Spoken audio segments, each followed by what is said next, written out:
তো আজ আমরা নবী করিম সাল্লাল্লাহু আলাইহি সাল্লাম আমাদেরকে রমজান মাসে যে সমস্ত আমল করতে বলেছেন, আমরা সেই সমস্ত আমলের কথা আপনাদের সঙ্গে খুব সংক্ষেপে শেয়ার করব ইনশাআল্লাহ।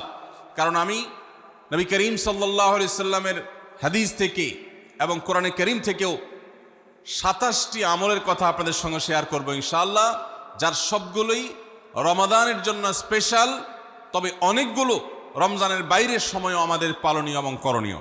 রমাদান কেন্দ্রিক যে সমস্ত আমল, যে সমস্ত করণীয় আমাদের আছে, তার মধ্যে প্রথম করণীয় হলো শাবানের 29 তারিখে পশ্চিম আকাশে রমজানের চাঁদ তালাশ করা। এটা একটা আমল। কোন দিন চাঁদ তালাশ করবেন? শাবানের 29 তারিখ। এই বছর আমাদের দেশে শাবানের 29 তারিখ কবে হচ্ছে? রোজা কবে থেকে শুরু হচ্ছে?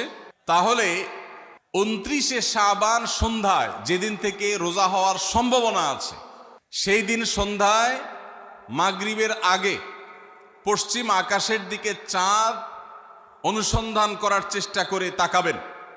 পশ্চিম আকাশে চাঁদ অনুসন্ধান করার জন্য যদি চেষ্টা করেন, একটু খোঁজার চেষ্টা করেন, চাঁদ দেখতে যদি পান তো ভালো, এমনকি যদি চাঁদ দেখতে নাও পান, চাঁদ দেখার চেষ্টা যে করেছেন এর কারণে আপনার আমল নামাতে সওয়াব লেখা হবে, একটা সুন্নত আদায় করার সওয়াব। ভাইরা আমার, আমরা আমাদের ছেলেবেলায়, আমাদের শৈশবে রমজানের আনন্দ আঁচ করতাম পশ্চিম আকাশের চাঁদ দেখে। ঈদের আনন্দের সূচনা এবং শুরুই হতো ঈদের চাঁদ দেখার মধ্য দিয়ে। এমন একটা সময় আমরা এখন এসে পৌঁছেছি যেই সময়ে সবাই চাঁদ তালাশ করে, কিন্তু সেটা আকাশে না, ফেসবুকে। ঠিক না ভাই? ঠিক। চাঁদ কি ফেসবুকে উঠে না আকাশে উঠে? তাহলে সবাই যদি ফেসবুকে চাঁদ তালাশ করেন, আকাশে চাঁদ দেখবে কি?